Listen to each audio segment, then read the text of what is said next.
Well, we are here once again. It's the Tracker and it's live on Citi TV. You know, when the Black Stars take center stage, almost everything comes to a standstill. And that's what's going on because World Cup season is almost here with us. So Ghana's Black Stars, as part of their World Cup preparations, were up against Brazil, who are the top-ranked team in the world. That game was played in Le Havre in France. It was not pretty for the Black Stars. It didn't go well at all. We'll be dissecting that game, the starting lineups, the coaching decisions, in-game management, and what have you.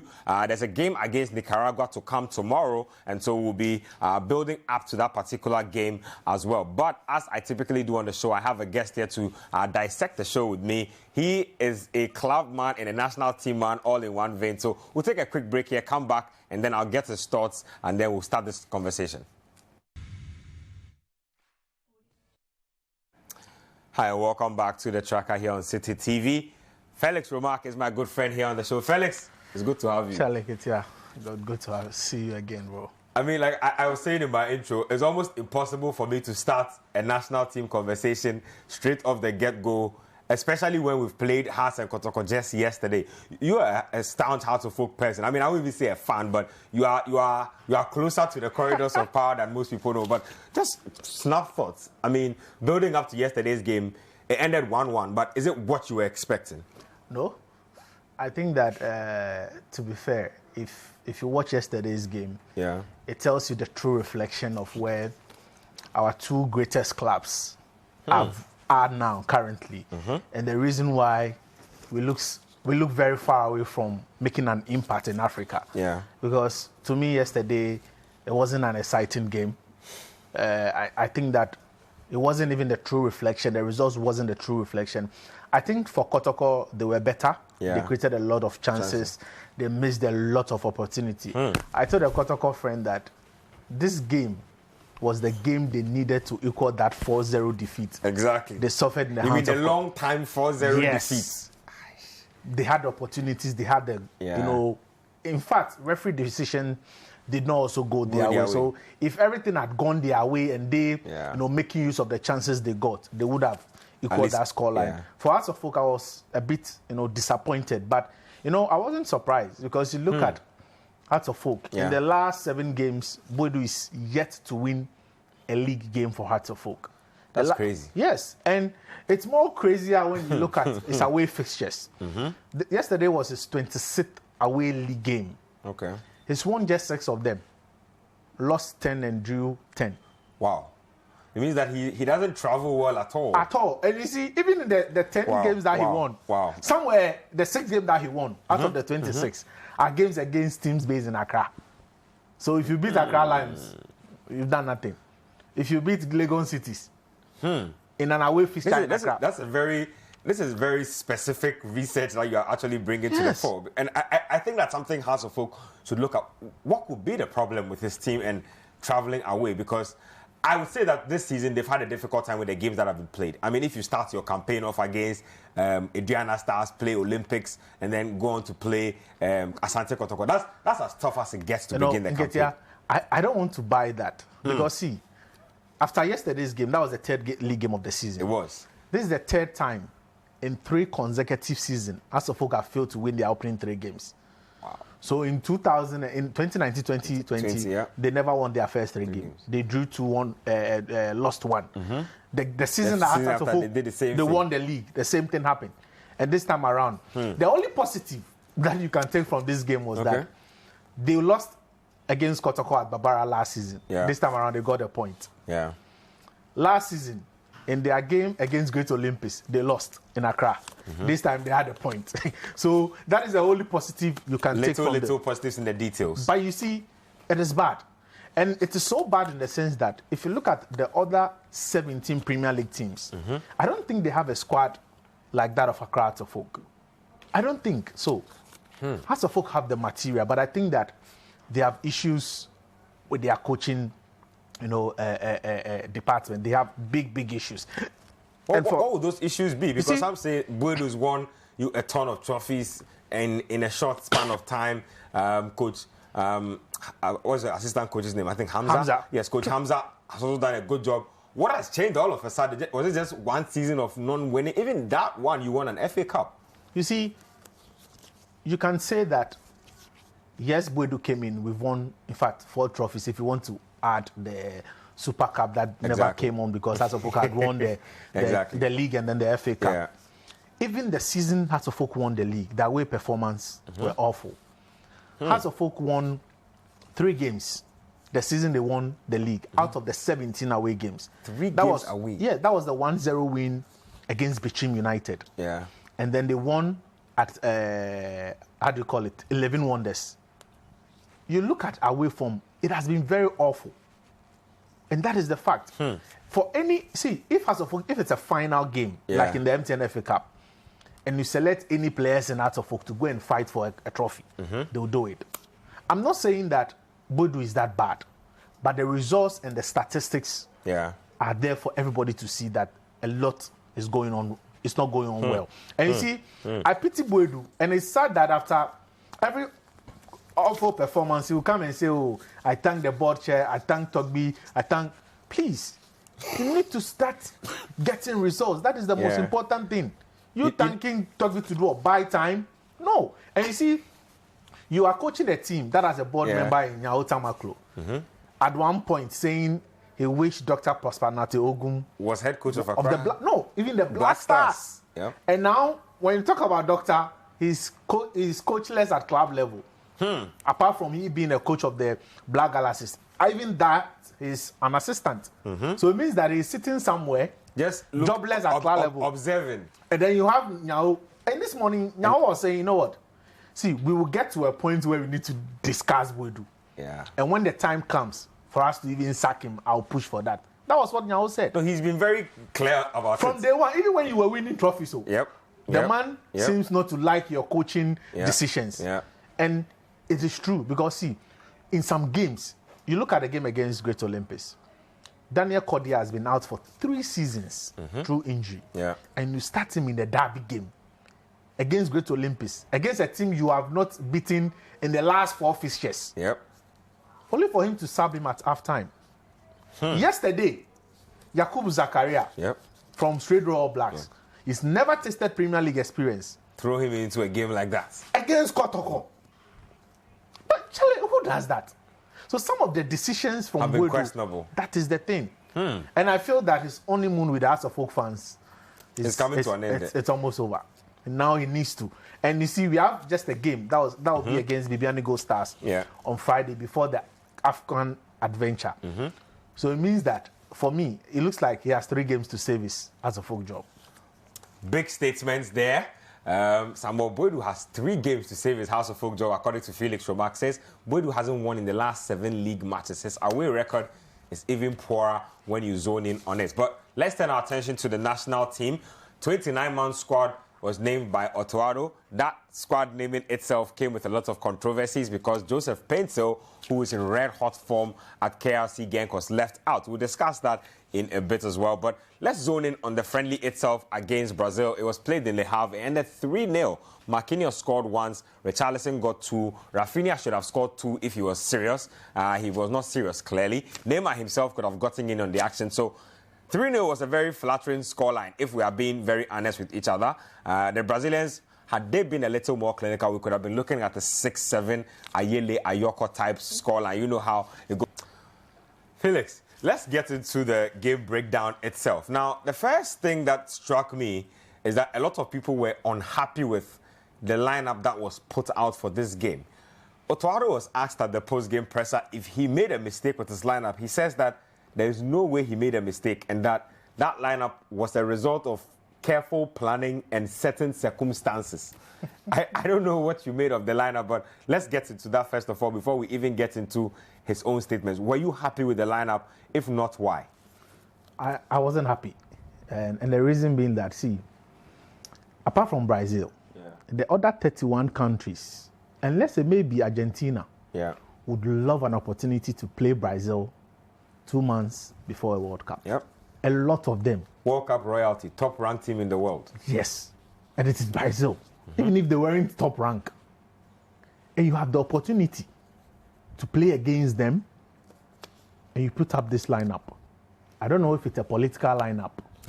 But see, if you talk about the lineup, you need to explain political lineup. Okay, it could be in different ways. Okay. Political lineup could be that maybe your paymasters, have informed you that you need to play some players. Or maybe they haven't, but you are putting up a lineup to impress them. And that could be political. Fair enough. Fair enough. Another form of political could be that Ghanaians were talking about, but some players qualified us to the World Cup. Yep. Now everybody is naturalizing to come and have a bite of the World Cup because it is World Cup. Yeah. So Otto might have decided, you know what?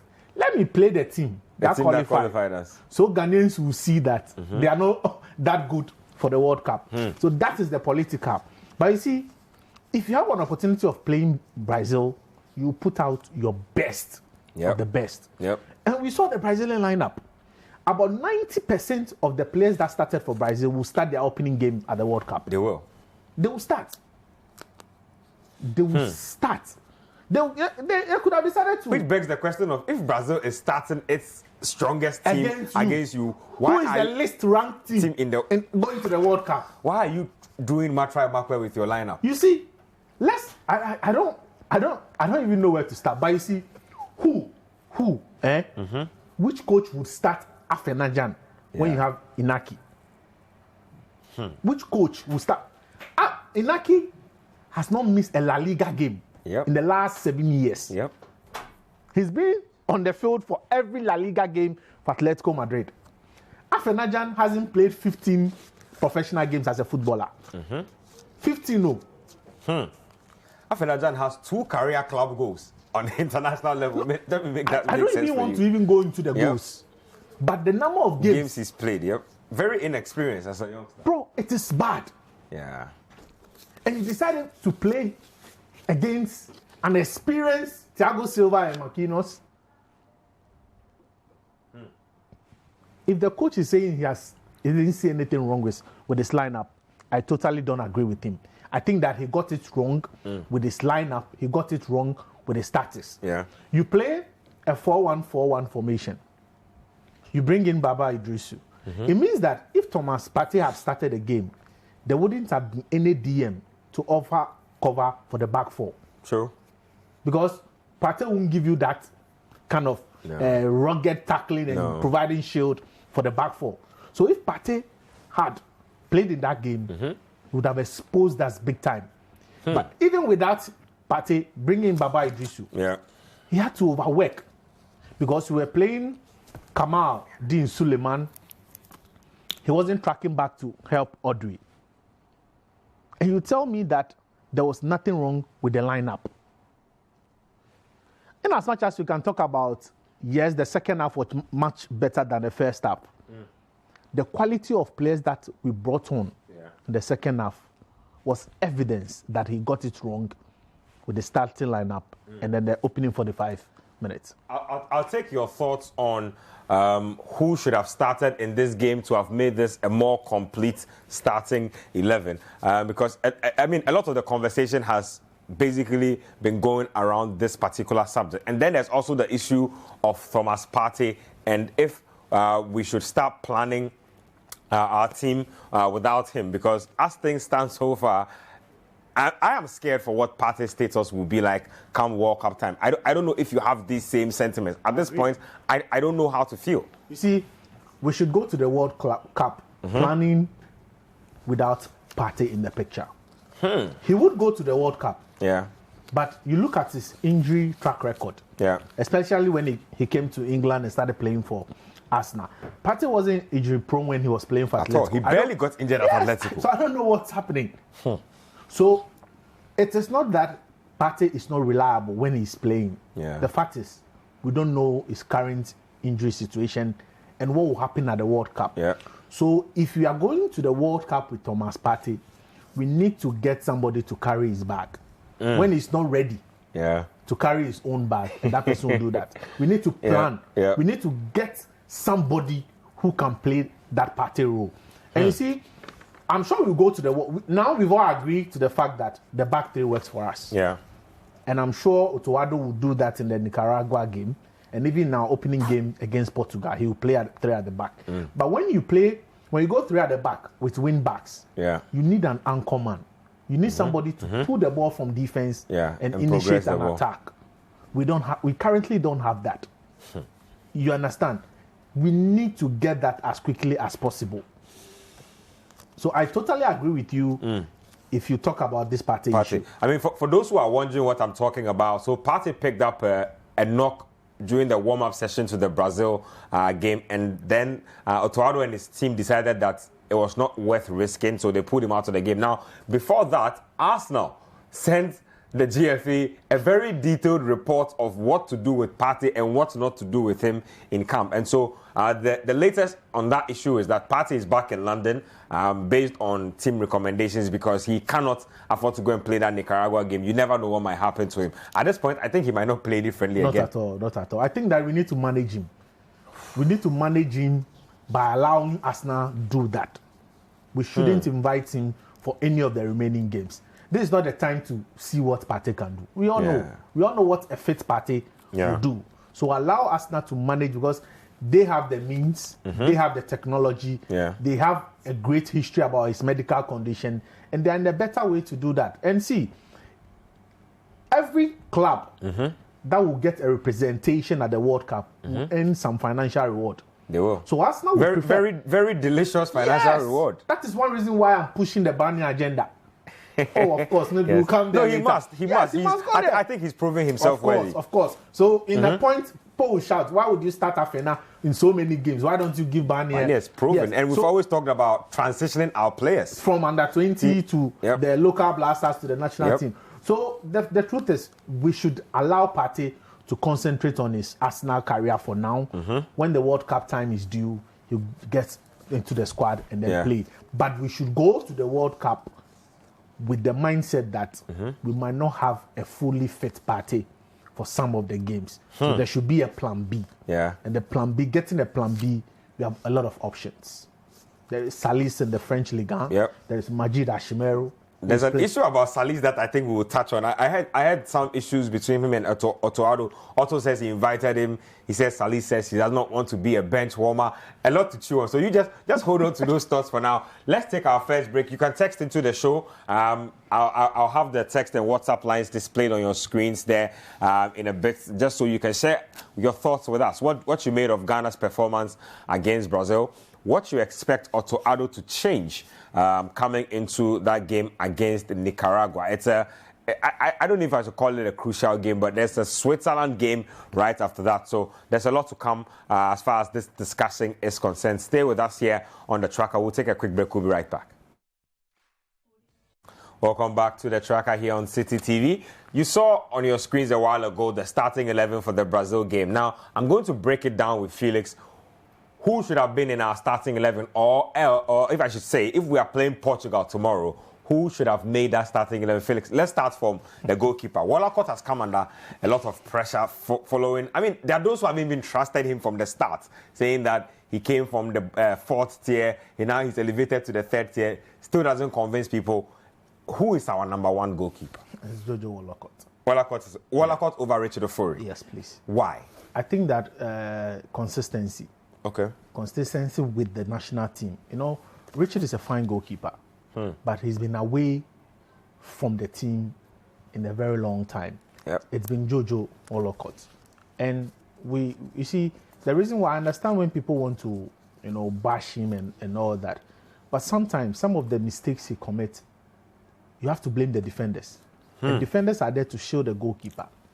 A goalkeeper is there to have a commanding voice. Maybe that is what we are not getting from Jojo Wallacott. I don't know if it's the communication barrier. But isn't that a big component to have for a goalkeeper, especially going into a World Cup? Yes, but then you can also cite the goalkeeper to have that commanding edge. Okay. So it is something you can solve in the short term. You can solve in a very short term. Okay. So I think that we need to do. But I'll go into the World Cup with Jojo as my number one post. Okay. Right back.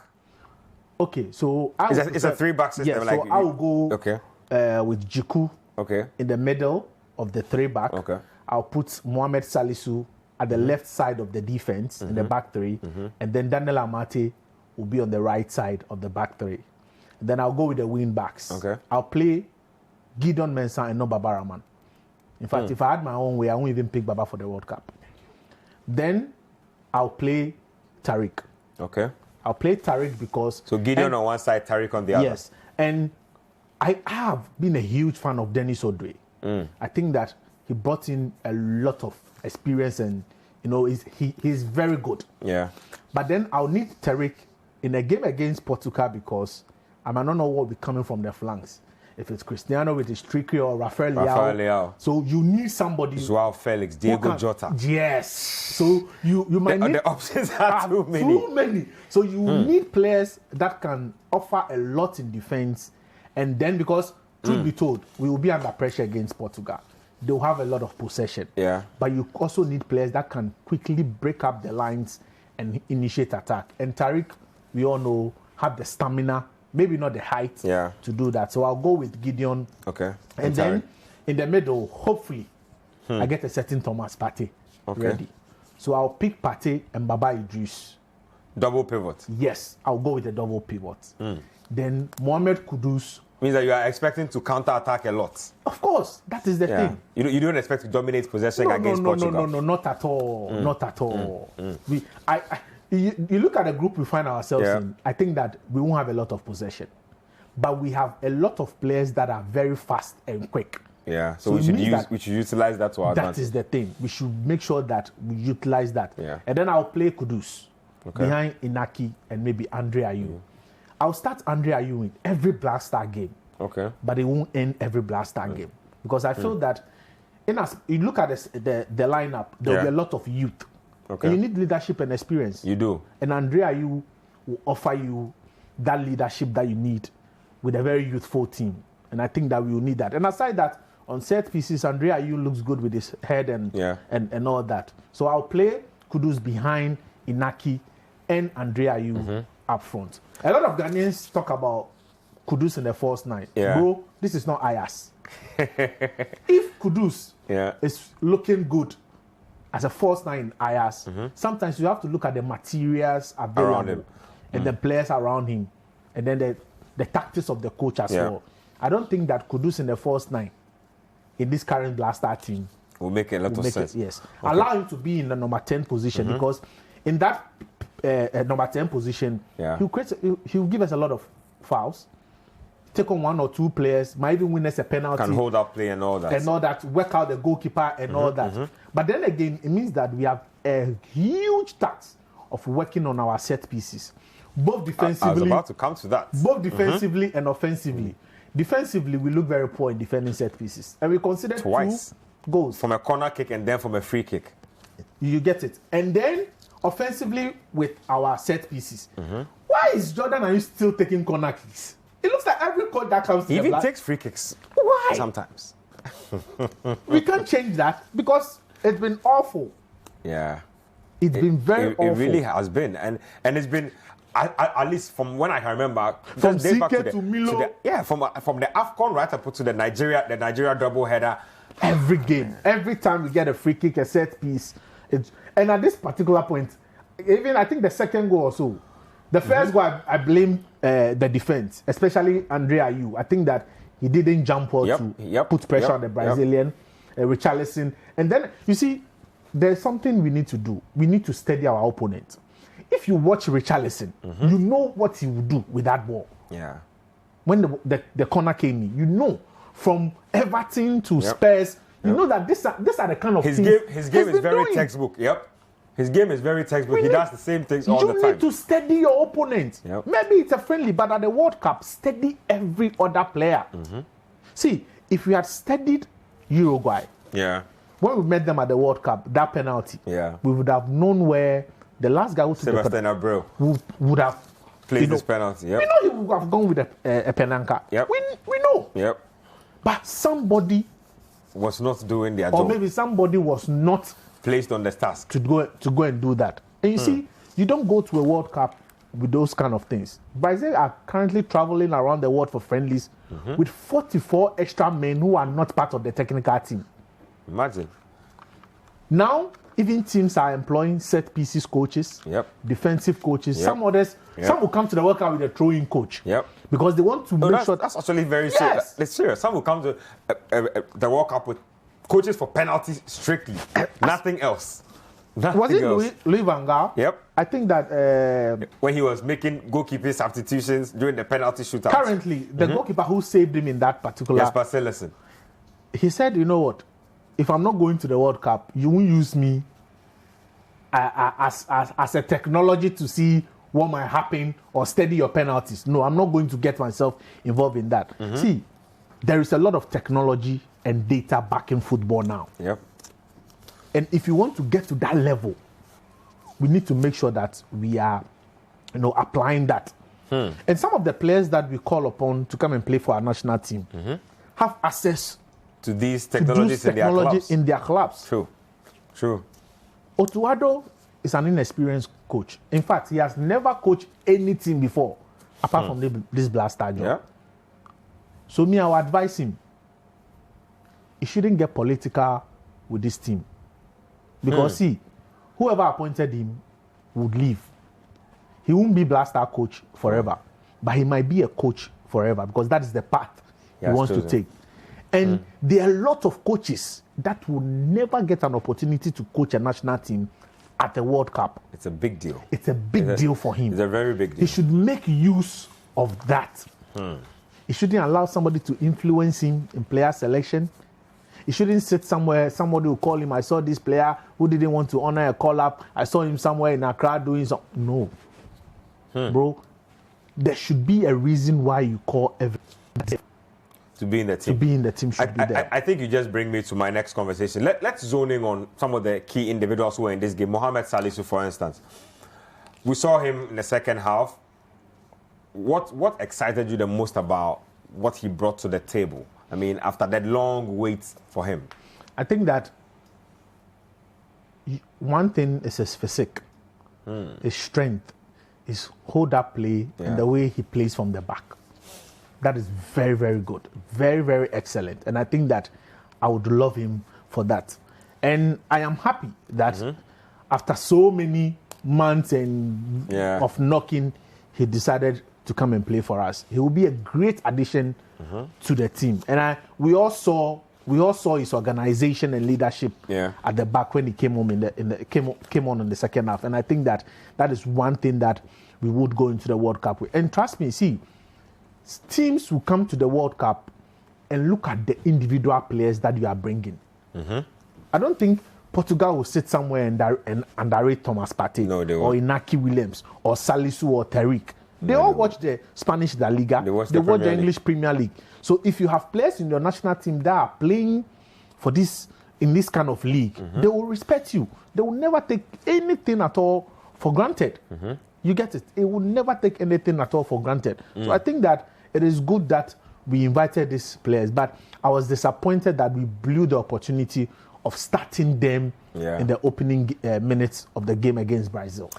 Talk about Williams for me in that vein. He looked good in the first half. First 10 minutes was really involved, had a couple of shots. Then he ghosted the rest of the game. But I'm not too sure if where he was being played was where he wants to play. It looked like he was coming in from the right-hand side a little. How would you want to see him used? And do you think that undisputed he starts for us? Oh, of course. Of course. He will have to start. There is no doubt about it. How are you starting him? Where are you starting him? Initially in my starting 11, I want to play him up front with Andre Ayew and then Kudus. But one thing about Inaki, he always wants to use his pace. So it means that he will want to drift away and then go on the round. But it is important that our players, they also need to steady their teammates. If you watch Inaki Williams, he's one player who wants to drift and then send in a low shot inside the box. He did it once, and there was nobody to connect to the ball. So if you watch his games at Atletico Madrid, you knew very well that Bilbao, you mean? Atletico Bilbao. You knew very well that he will send in such a ball. Crosses, So if you are Andre Ayew or you are Kudus, get some numbers inside the box, and then a simple tapping, you might create a chance or even get a goal. So I think that we also need to steady our teammates and see what they can do. You look at a team like Man City. You know very well when Kevin De Bruyne gets a ball, you know what he can do. Haaland will run and go and wait for the ball because he knows the ball will surely get to him. The ball is coming. So we need to steady our players, our own teammates, and see what good we can get from them. And I think that we will be good to go. Let's move it on and talk about Kamaldeen Sulemana. He's a curious case for me. Very explosive with his club side run, scores a lot of worldies in terms of goals. I don't think I've seen him have a good game for Ghana yet. Not at all. I don't think he's played I don't remember one decent game yet. What's holding him back? I don't know. I don't know. For the Brazil game, I think that he should have been on the left side. On the left side instead of the right side. And I think that because we are a team that is not playing a lot of attack-minded football. We are always on the defense trying to defend. I think that has also contributed. And then again, you look at Kamaldeen. He's somebody in this current Blasters. When you are playing three at the back with wing backs, you want Kamal to at least come back and also help in defense. And that is one thing he doesn't track back at all. He gives literally zero defensive efforts. All. You understand? And then it means that if that player is not offering you that, are you also trying as much as possible to get the ball to him to initiate attack? Yeah. And when he does that, the players don't create an outlet for him to give them those balls. And we saw it in the Brazilian game. Yep. We couldn't keep possession of the ball for even 30 seconds. Nope. Because a player will get a ball and he's looking around for a teammate. But you see a Brazilian, Casemiro will get the ball. He knows where he can even close his eyes, play the ball into space. And then, you understand? So the off-ball movement is very, very important. And sometimes it brings out the best in players. If Kamaldeen has the ball and there is an extra player whose off-the-ball movement is good, it might even create a space for Kamal to go through and initiate an attack, or there'll be an outlet for him to play the ball out. But I think that on a personal level, he needs to really improve, because with the Blasters, he's yet to convince me why he should even be starting games. Exactly. That's what the word is so far. So Kamaldeen Sulemana not impressing. We cannot go on without talking about Joseph Paint. So he has been an integral name on the lips of Ghanaians ever since this lineup came out. Felix, it's been a little controversial. Otoado says that, he says officially that there are others who are doing better than Paintsel right now. That is what he said. He's on record to have said. He says Paintsel is doing well, but others in his position are doing better. There are those who also say that there's another reason to it, and that he missed the Kirin Cup, and that the technical team is upset with him for missing the Kirin Cup. But is this an issue that can be resolved as it stands now? Because he clearly is an informed player, and it would be a shame to leave him behind. You see, I don't really see this as an issue. The player gave you a reason why he missed a particular tournament. Said he backed it with the medical reports from his club. You understand? Even if you don't believe it, we all in life deserve second chance. We all, if the way we treated CK Akuno, we wanted to treat Otoado, he shouldn't be in charge of the team. He's coached Blasters in how many games? 7. Yeah. He's won only 1. Yep. And that was against Madagascar. That was against Madagascar. The other game he won was via penalty against Chile in the Kirin Cup. Yep. Apart from that, that was it. That was it. We are yet to win 2 games under his tenure. Yeah. But we still believe that he can go out there and still deliver. So if a player gave you a medical report, gave you a reason why he did not. We were in this country when a player said he wasn't ready to play in the qualifier at Cape Coast. Yeah. Later we saw him on videos jamming and popping somewhere. Later I had to carry people to go and beg. Yeah. So that he will be included into the team. So whatever it is, if it's a personal issue around Paintsel, you think it is resolvable? Resolvable. And I wish that Otoado would have given us the list of players who are currently doing better than Paintsel in this position. You understand? And I'm sad that the GFA have stopped, the presser of explaining some of the call-ups. Yep. Because initially we agreed that that's what we were going to do. You understand? But after Milo came and all that, after the AFCON disaster, they decided to stop. But which is bad, because sometimes you want to question the reason why some certain players are still getting call-ups. But I'm sure they know where we will be coming from when that opportunity is given. But I think that the best players who are currently playing anywhere and is a Ghanaian should be called up. You deserve, if you deserve to be in the Black Stars, you should be given an opportunity. I think there's a chap also at Rio Ave, Abdul Aziz Yakubu, I think his name is. You see, we can't go scoring from this season. We can't call every other player. But sometimes I think that you look at options. You might have a defensive midfielder who can play as a centre back. You might have one defensive midfielder who is good. A coach would want to weigh his options. Do I pick that defensive midfielder who is sole responsibility? See, there is N'Golo Kante. There is Michael Essien.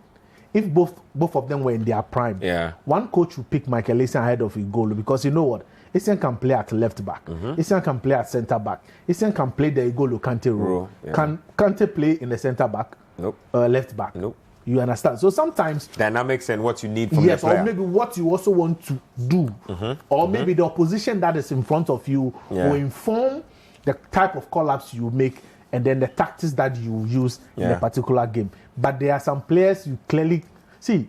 I still want to understand why Afenajan should start a game ahead of some players in the Black Stars. I want to be convinced. Yeah. You understand? Sometimes when you sit down, you want to. He should be playing under 20 or 23 or preparing for the All-African Games. No. That's the honest truth. Yes. That's the honest truth. You should be using him sparingly, preparing him for the national team. Because even in his professional career, he's yet to wrap up 20. He barely plays 90 minutes for club career. That is the thing. Just hold your horses there. Let me take my final break. When we come back, we'll show the team. They have arrived in Lorca in Spain. We'll see what's going on out there following the arrival. We'll talk about changes that must happen. What must Otoado do differently? What should we expect even against Nicaragua? Stay with us on the tracker. We'll be right back. Welcome back to the tracker here on Citi TV. So the Black Stars have arrived in Spain where they will take on Nicaragua in their second friendly. So that game is in Lorca. No, that game is not in Lorca, but they have arrived in Lorca. That's where the training facility, the hotels and stuff are. And so let's check that out. The team's arrival right about now. And then we'll come back in studio and talk to you about what we want to see differently from Otoado, the decision making. What should his backroom staff be recommending in terms of changes? There's a lot that's happening. So let's take that video now in Spain.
So you can see the fans out there, they don't even care that we lost 3-0 to Brazil, out there to beat the team. Guys disembarking from the bus. So I saw in our shot, Andrea is passed by, Jordan has passed by as well. Those are two of the people I just saw. I think the others are eclipsed from our view as things stand. But basically, that's what it is now. Team is in Nicaragua. They are in Spain now, getting ready for that game. Felix, quick thoughts on Otoado. You made a few comments about him and how he needs to be very forward-thinking with his choices because of his coaching career. Is it clear to say that that 3-0 is the end of his honeymoon and that from right now, we are scrutinizing literally everything he does? Somebody told me yesterday that we are tired of hearing apologies. We don't want any apologies and we just win games. Yeah, we are. And you see, look at the crowd. I was going by the days, I think some few years after the Brazil, Ghanaians said, oh, we are done with the Black Stars. Yep. But there's a new vibe around the team. And I think that it is important that now that we've been able to bring back the love for the Black Stars, it is important that we get back to winning ways. See, Ghanaians knew that we were not going to win that game against Brazil. But we wanted to see commitment. Yeah. We wanted to see that these boys are ready to fight. See, Brazil losing 3-0 is... losing 3-0 to Brazil is nothing. Yeah. Even Brazil themselves, they got beaten 7-1 by Germany. So it is normal. You understand? Yeah. But then again, there are some basic mistakes we won't allow Otuado and his technical team to make. You know, you look at Otuado, I think that he is currently the first Black Stars coach who has a lot of good people around him. In terms of, look at his assistants. His technical team is solid. Yep. Unless maybe they are not contributing to his success because they also want their job. No, because if you have George Boateng, you have Chris Hilton, and then Masaudi. Those are all capable of becoming Black Stars head coaches. I tell you, you understand? You look at Chris. Chris, more of a sense, look like a very defensive-minded coach. Yeah.